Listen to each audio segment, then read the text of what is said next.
Hello दोस्तों, आप सभी का स्वागत है इसके टेक्निकल क्लासेस में। तो चलिए दोस्तों, आज बात करने वाले हैं सेफ्टी एंड हेल्थ।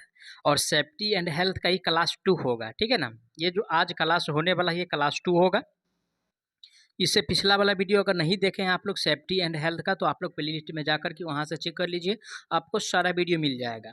और अब से दोस्तों यानी कि रेगुलर आप लोगों के बीच यानी कि वीडियो आएगा। किसी कारणवश जो है कोई काम में फंसे हुए थे, टाइम नहीं बचने के कारण जो है वीडियो नहीं आ रहा था, लेकिन अब जो है रेगुलरिटी में यानी कि वीडियो आएगा।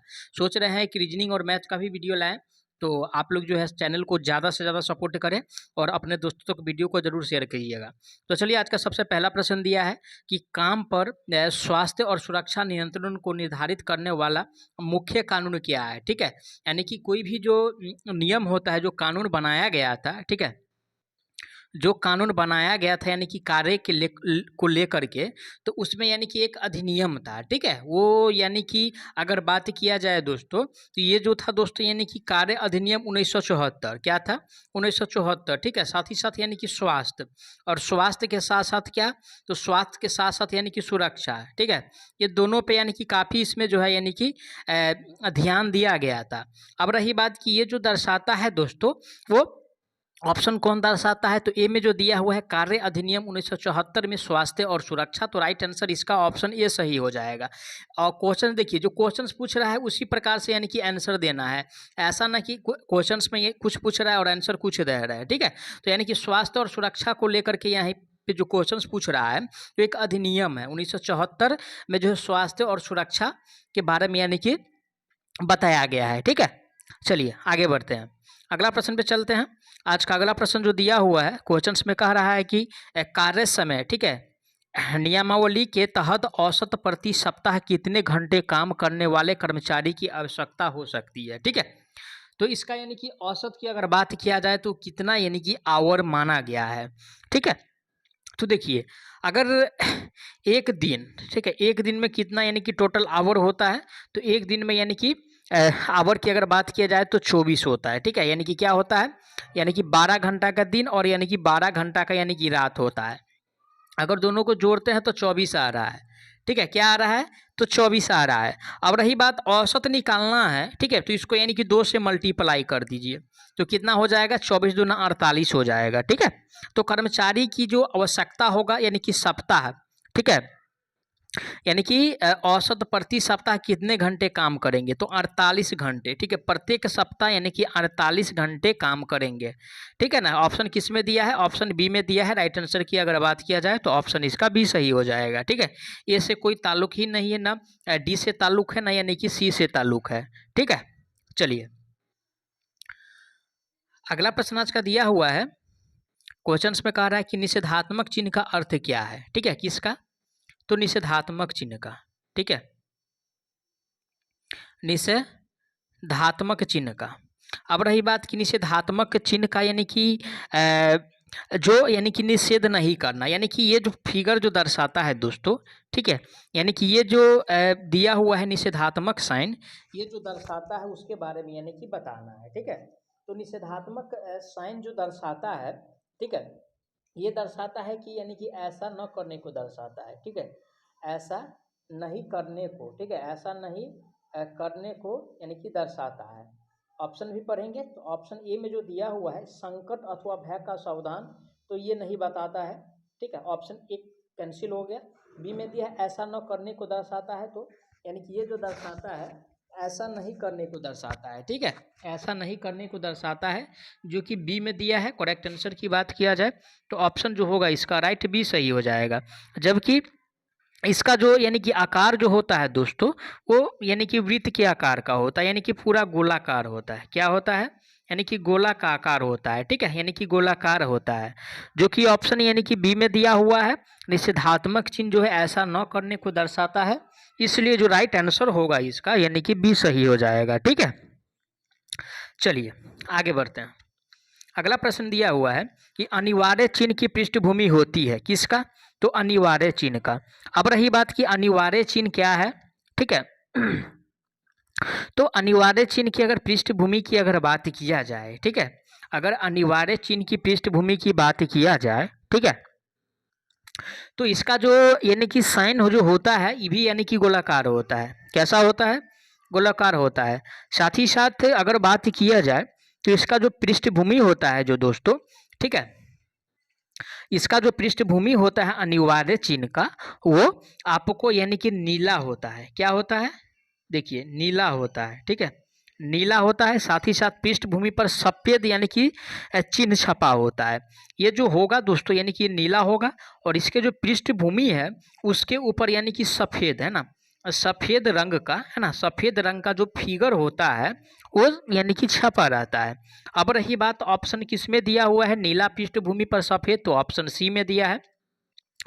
करेक्ट आंसर की अगर बात किया जाए तो ऑप्शन जो सही होगा वो सी सही हो जाएगा, ठीक है। आगे बढ़ते हैं नेक्स्ट प्रश्न पे। अगला प्रश्न दिया है कि अग्निशमन को चलाने के लिए ध्यान में रखने वाले तरल कार्य याद करना, जिसमें PASS, इसमें ए का अर्थ क्या है, ठीक है। तो यानी कि PASS, ठीक है, ये जो लिखा हुआ है तो इसमें यानी कि एक का जो अर्थ होता है, ठीक है, उसके बारे में यानी कि पूछ रहा है। और ए का जो अर्थ है दोस्तों, ठीक है, ये है यानी कि निशान। क्या है? निशान है, ठीक है। ये क्या है? तो ए का अर्थ यहाँ पे निशान होता है। ऑप्शन किस में दिया हुआ है निशान? ऑप्शन यानी कि जो दिया हुआ है निशान वो बी में दिया हुआ है, ठीक है। करेक्ट आंसर की बात किया जाए तो इसका बी सही हो जाएगा। खींचना नहीं ये दर्शाता है, नहीं दबाना दर्शाता है, नहीं यानी कि ये जो है छीलना दर्शाता है, ठीक है। चलिए अगला प्रश्न आज का दिया है, जीवन रक्षक CPR पद्धति किस अंग से संबंध है, ठीक है। क्या? कौन सा पद्धति? तो CPR, ठीक है, ये पद्धति यानी कि किससे संबंधित है? तो CPR की अगर बात किया जाए दोस्तों तो सबसे पहले यानी कि हृदय, ठीक है, हृदय आ जाएगा, और इसके साथ साथ यानी कि फेफड़ा भी आ जाएगा। क्या आ जाएगा? हृदय के साथ साथ यानी कि फेफड़ा आ जाएगा, और ये दोनों से संबंधित होता है। ध्यान में रखिएगा, ये दोनों से क्या होता है, यानी कि संबंधित होता है, ठीक है, दोनों से संबंधित होता है।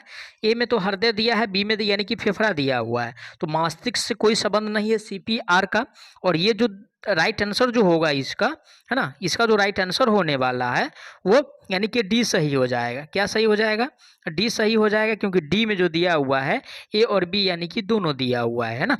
तो करेक्ट आंसर जो सही होने वाला है इसका वो डी सही हो जाएगा, ठीक है। चलिए आगे बढ़ते हैं नेक्स्ट प्रश्न पे। आज का अगला प्रश्न दिया हुआ है दुर्घटना के बाद गोल्डन समय कितना होता है, ठीक है। जैसे यानी कि कोई भी व्यक्ति यानी कि दुर्घटना की चपेट में आते हैं, या उनके साथ अगर दुर्घटना होता है, ठीक है, अगर उनके साथ यानी कि दुर्घटना होता है तो उसका यानी कि गोल्डन अगर पीरियड की अगर बात किया जाए, ठीक है, गोल्डन अगर टाइम की बात किया जाए तो ये जो देखा गया है दोस्तों वो 30 मिनट देखा गया है। कितना? 30 मिनट देखा गया है, ठीक है। वहीं पे अगर सेकेंड में ऑप्शन रहता है तो 1800 सेकेंड भी रहेगा, है ना।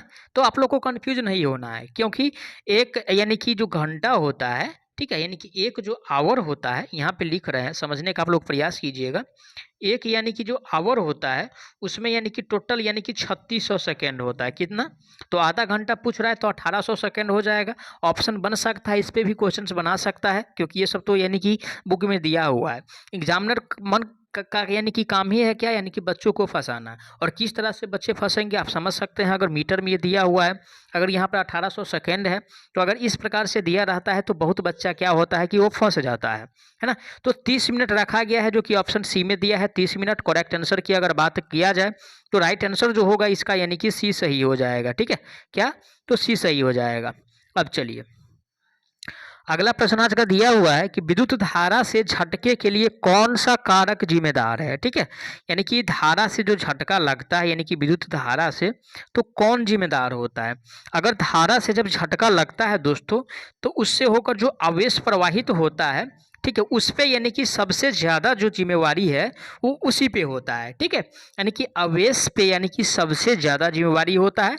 धातु से कोई मतलब नहीं है, ना पराविद्युत से मतलब है ना। ओनली फॉर जो यहाँ मायने रखने वाला बात है वो आवेश है। ऑप्शन बी में दिया है, करेक्ट आंसर इसका बी सही हो जाएगा। अब चलिए 19 नंबर प्रश्न दिया हुआ है कि कारखाना अधिनियम बनाया गया है, ठीक है। क्या? कौन सा अधिनियम? तो कारखाना अधिनियम, है ना। तो कारखाना अधिनियम की अगर बात किया जाए तो ये जो यानी कि निर्मित जो किया गया था, ठीक है, 1900 यानी कि 48, ठीक है, 1948 में यानी कि बनाया गया था, जो कि ऑप्शन सी में दिया है। करेक्ट आंसर जो होगा इसका यानी कि सी सही होने वाला है, ठीक है। चलिए अगला प्रश्न दिया है कि कर्मचारी कानूनी अधिनियम बनाया गया था। तो कर्मचारी का जो कानूनी अधिनियम है वो कब बनाया गया था, ठीक है, किसका, तो कर्मचारी का। और कर्मचारी का जो कानून अधिनियम है 1996 में जो है यानी कि बनाया गया था, ठीक है, 1996 ईस्वी में, ठीक है, जो कि किस में दिया हुआ है, डी में दिया है। राइट आंसर जो होगा इसका यानी कि डी सही हो जाएगा। परमाणु के केंद्रक में कौन से कण होते हैं, ठीक है, यानी कि केंद्रक में जो होते हैं दोस्तों यानी कि कौन कौन से कण होते हैं उसके बारे में बताना है। किसमें, तो केंद्रक में। तो ध्यान दीजिएगा दोस्तों कि केंद्रक में जो मौजूद होता है यानी कि न्यूट्रॉन और यानी कि प्रोटॉन होता है, ठीक है, क्या होता है, न्यूट्रॉन और प्रोटॉन होता है। ये क्या है, तो केंद्रक है, और ये क्या है, तो ये जो व्हाइट वाला ये नाभिक है, ठीक है। और इसमें जो दोस्तों यानी कि मौजूद होते हैं वो न्यूट्रॉन होते हैं और प्रोटॉन होते हैं। ऑप्शन पढ़ेंगे, ए में तो कह रहा है कि इलेक्ट्रॉन, ठीक है, और इलेक्ट्रॉन के साथ कह रहा है प्रोटॉन।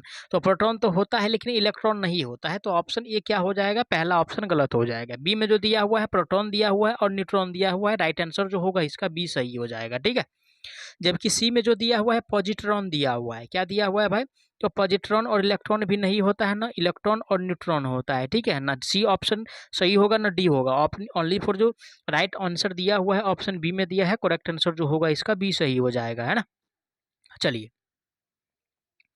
अगला प्रश्न आज का दिया हुआ है कि निम्नलिखित में से कौन सा एक परमाणु का सबसे हल्का कण है, ठीक है, क्या, तो परमाणु का। और परमाणु का जो दोस्तों यानी कि इससे पूछ रहा है कि हल्का कण, ठीक है, परमाणु का यानी कि सबसे हल्का कण क्या होता है। तो देखिए ध्यान से समझिएगा, परमाणु का सबसे हल्का कण की अगर बात किया जाए तो इलेक्ट्रॉन जो होता है, ठीक है, यानी कि इलेक्ट्रॉन जो होता है सबसे हल्का होता है। वहीं पे अगर भारी की अगर बात किया जाए तो सबसे भारी भारी क्या होता है, तो आयन होता है। क्या होता है भाई, आयन जो होता है यानी कि काफ़ी भारी होता है अकॉर्डिंग टू इलेक्ट्रॉन की अपेक्षा। तो यहाँ पे जो करेक्ट आंसर होने वाले हैं वो बी सही हो जाएगा, क्योंकि यानी कि सबसे हल्का कण पूछ रहा है, और सबसे हल्का कण जो होता है वो इलेक्ट्रॉन होता है। क्या होता है, इलेक्ट्रॉन होता है। ऑप्शन किस में दिया हुआ है, इलेक्ट्रॉन, तो बी में दिया हुआ है। राइट आंसर की अगर बात किया जाए तो ऑप्शन इसका बी सही हो जाएगा, ठीक है। अब रही बात यानी कि प्रोटॉन पे कौन सा चार्ज होता है, तो प्रोटॉन पे पॉजिटिव चार्ज होता है। क्या होता है, पॉजिटिव चार्ज होता है। इलेक्ट्रॉन पे कौन सा चार्ज होता है, इलेक्ट्रॉन पे निगेटिव चार्ज होता है, ठीक है। न्यूट्रॉन क्या होता है, तो आवेशहीन होता है। क्या होता है, आवेशहीन होता है, ठीक है, आवेशहीन होता है, ठीक है ना। इस पे पॉजिटिव चार्ज होता है, ना इस पे निगेटिव चार्ज होता है, ना पॉजिटिव होता है ना यानी कि निगेटिव होता है, ठीक है। तो ये ध्यान में रखिएगा। अगला प्रश्न आज का दिया हुआ है, किसी परमाणु का द्रव्यमान डैश माना गया है, ठीक है। तो कोई भी जो परमाणु होता है उसका द्रव्यमान को क्या माना गया है भाई, तो किसी भी यानी कि परमाणु के द्रव्यमान को क्या क्या मान सकते हैं इस पे जिक्र कर लेता है, ठीक है।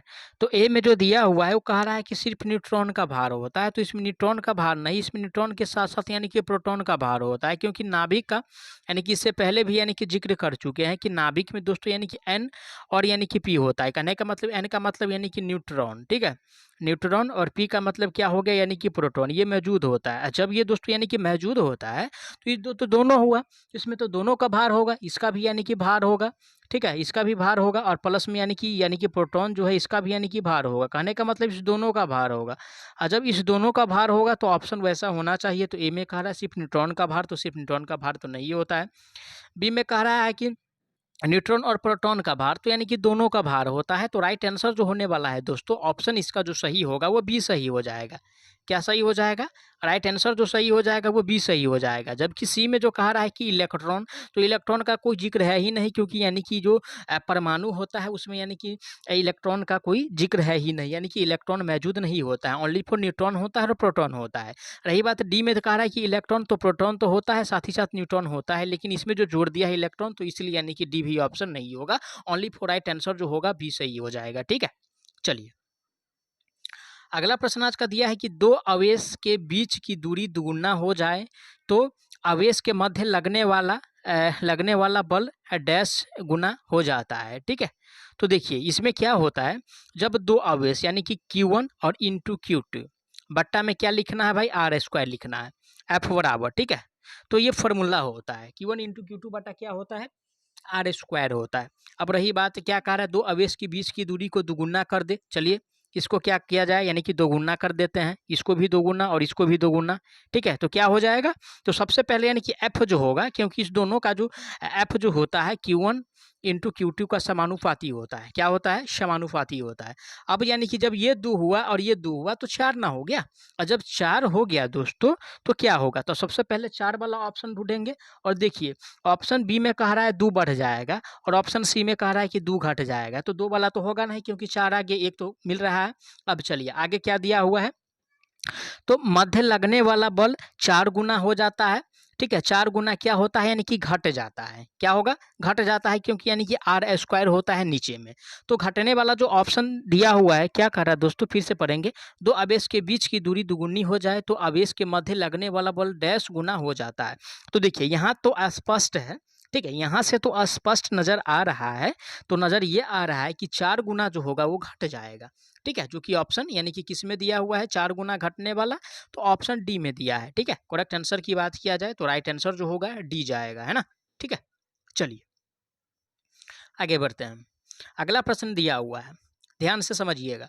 वैद्युत आवेश की एसआई मात्रा क्या है, किसका पूछ रहा है, तो वैद्युत आवेश का पूछ रहा है। तो आवेश का तो एसआई मात्रा कूलम्ब सब जानते हैं, ठीक है। क्या है, कूलम्ब, यानी कि सब जानते हैं और ये बार बार क्वेश्चन पूछा ही जाता है, ठीक है। अब रही बात कि एम्पियर किसका होता है, तो ये धारा का यूनिट होता है, ठीक है, यानी कि धारा का यूनिट क्या होता है, एम्पियर होता है। वाट किसका है, तो ये शक्ति का होता है। किसका होता है भाई, तो ये जो वाट जो होता है ये शक्ति का होता है, ठीक है, ये शक्ति का होता है। अब रही बात यानी कि कूलम हो गया, एम्पियर हो गया, वाट हो गया और वोल्ट हो गया, ठीक है। तो वोल्ट क्या है, ठीक है, विभवांतर, ठीक है, विभवांतर को यानी कि वोल्ट से वोल्ट वोल्टेज को जो है यानी कि विभवांतर को वोल्ट से यानी कि मापा जाता है। कहने का मतलब यानी कि वोल्ट मीटर और एमीटर आप लोग जानते होंगे, ठीक है। तो एमीटर को क्या करता है, यानी कि श्रेणी में लगाया जाता है, ठीक है। एमीटर का जो कनेक्शन होता है वो श्रेणी होता है, साथ ही साथ यानी कि वोल्ट मीटर का जो कनेक्शन होता है वो समानांतर में होता है। किसमें होता है, समानांतर में होता है। ये सब ध्यान में रखिएगा, इससे भी प्रश्न बनता है, ठीक है। आगे बढ़ते हैं नेक्स्ट प्रश्न पे, अगला प्रश्न पे चलते हैं। देखिए ये थोड़ा बड़ा प्रश्न है और इससे 4-5 प्रश्न जो है निकल के आएगा।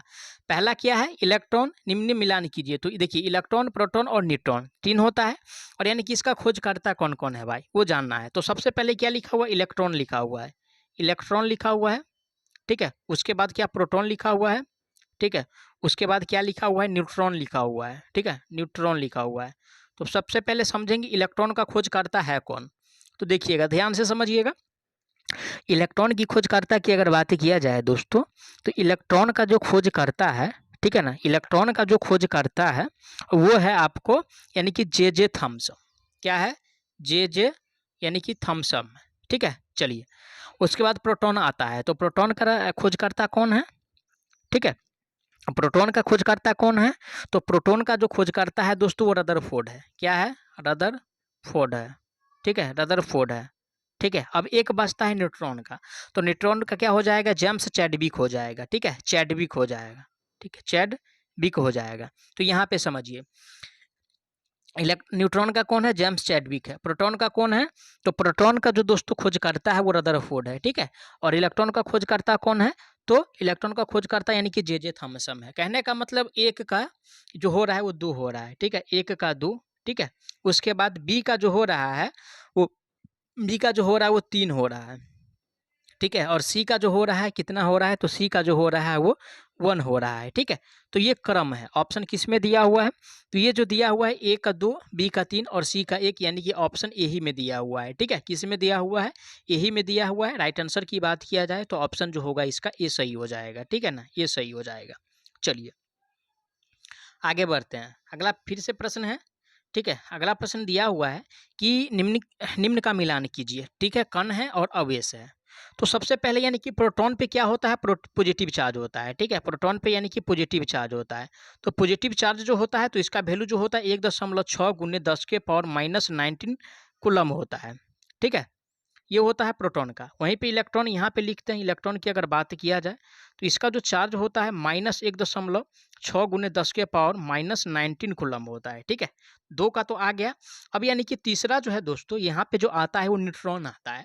और न्यूट्रॉन जो होता है, ठीक है, यानी कि न्यूट्रॉन जो होता है वो आवेशहीन होता है। कहने का मतलब ना पॉजिटिव चार्ज होता है ना उस पर यानी कि निगेटिव चार्ज होता है, ये दोनों चार्ज उस पर यानी कि मौजूद नहीं होता है। अब रही बात मिलान करना है तो प्रोटॉन पे यानी कि पॉजिटिव तो यानी कि C का 2 हो जाएगा, और न्यूट्रॉन पे जो होता है दोस्तों और न्यूट्रॉन जो उदासीन होता है, और इलेक्ट्रॉन का जो होगा वो -1.6 × 10⁻⁻19 कूलम हो जाएगा। ठीक है, तो ए का क्या दिया हुआ है, 3 दिया हुआ है, तो ए का 3 वाला किस में दिया है, तो ना ऑप्शन ए में है ना ऑप्शन यानी कि बी में दिया हुआ है। ठीक है, सी में तो दिया हुआ है और डी में दिया हुआ है। चलिए बी का एक किस में दिया है, तो बी का जो एक दिया हुआ है ओनली फॉर डी में दिया है, तो करेक्ट आंसर जो होने वाला है यानी कि 7 का डी सही हो जाएगा। क्या, 1 मिनट, बी का क्या है, हाँ तो 7 का क्या हो जाएगा दोस्तों, और उसके बाद यानी कि जो सी बच रहा है, ठीक है, यानी कि सी जो बच रहा है तो सी का क्या होगा, तो सी का जो होगा वो 2 होगा। ठीक है, सी का क्या होगा, फिर से देख लेते हैं। देखिए ए का क्या है, तो ए का 3 है क्योंकि इलेक्ट्रॉन है और इलेक्ट्रॉन पे माइनस वाला होता है। ठीक है, प्रोटॉन है तो प्रोटॉन पे प्लस वाला होता है, तो सी का 2 होना चाहिए। तो सी का जो दो जो दिया हुआ है वो डी में दिया हुआ है, तो करेक्ट आंसर जो होगा इसका यानी कि डी सही हो जाएगा। ठीक है, देखिए इतना बड़ा प्रश्न है, स्क्रीन छोटा है तो थोड़ा इधर उधर हो जाता है, लेकिन आप लोग जो इधर उधर मत होइएगा क्योंकि बार बार आप लोगों को समझाते हैं। ठीक है, तो राइट आंसर जो होगा इसका डी सही हो जाएगा। ओके, चलिए आगे बढ़ते हैं। अगला प्रश्न है आज का कि कांच की छड़ को जब सिल्क के कपड़े से रगड़ा जाता है तब किस किस्म का विद्युत पैदा होता है। ठीक है, यानी कि कांच के छड़, कौन सा छड़, तो कांच के छड़, और कांच के छड़ को जब रेशम के कपड़े पे रगड़ा जाता है तो एस्थेटिक विद्युत, ठीक है, कहने का मतलब यानी कि एस्थेटिक विद्युत जो होता है, एस्थेटिक यानी कि विद्युत जो होता है वो क्या होता है कि उत्पन्न होता है। ठीक है, गतिशील विद्युत जो है उसमें उत्पन्न नहीं होता है, तो ऑप्शन पहला यानी कि नहीं होगा। ठीक है, नौ ए और बी यानी कि सी होगा, और डी में तो कोई लॉजिक ही नहीं है कि इनमें से कोई नहीं कह रहा है, लेकिन ऑप्शन बी तो मिल रहा है। तो राइट आंसर जो होगा दोस्तों इसका यानी कि बी सही हो जाएगा, क्योंकि जब रगड़ा जाता है तो इस पर एस्थेटिक विद्युत का यानी कि उत्पादन होता है। ठीक है, चलिए अगला प्रश्न।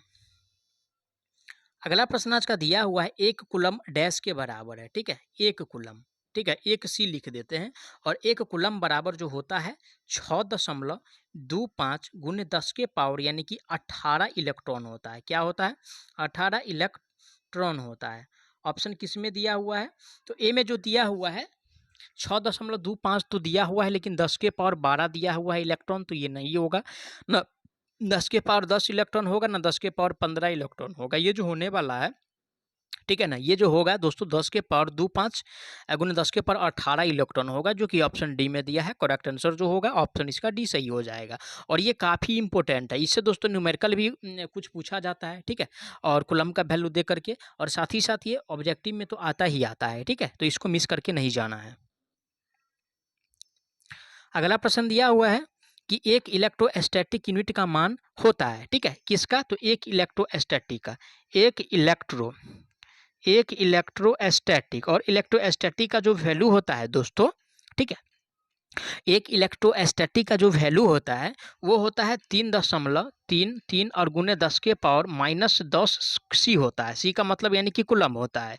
ऑप्शन ई में दिया है। राइट आंसर की बात किया जाए तो ऑप्शन जो होगा इसका ए सही हो जाएगा। ठीक है, और रही बात यानी कि 3 × 10⁻⁻, यानी कि -9 दिया हुआ है, लेकिन प्रकाश की चाल पे भी बात कर लेते हैं तो 3 × 10⁸ मीटर प्रति सेकेंड होता है। ठीक है, तो यहाँ पे जो करेक्ट आंसर होगा ये सही हो जाएगा। ठीक है, चलिए अगला प्रश्न आज का दिया हुआ है कि 96,484 कूलम कितने फैराड के बराबर है। कभी कभी एग्जाम में आपको 96,500 भी दिया रहता है। ठीक है, कूलम बराबर कितना यानी कि फैराड होता है।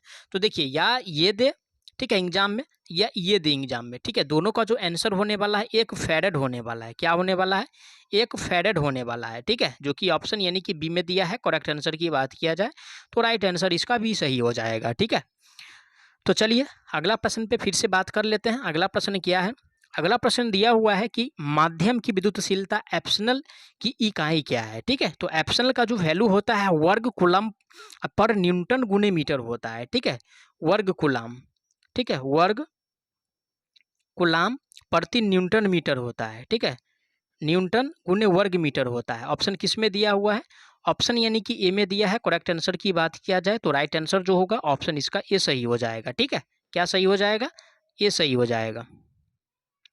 तो मैं आशा करता हूँ आप लोग सारा प्रश्न को अच्छा से समझे होंगे। अगर आप लोगों को कोई भी प्रश्न में किसी प्रकार का डाउट है तो आप लोग उसके लिए कमेंट कीजिएगा, आपको जवाब बहुत जल्द मिलेगा। तो चलिए मिलते हैं नेक्स्ट पार्ट में, तब तक के लिए जय हिंद।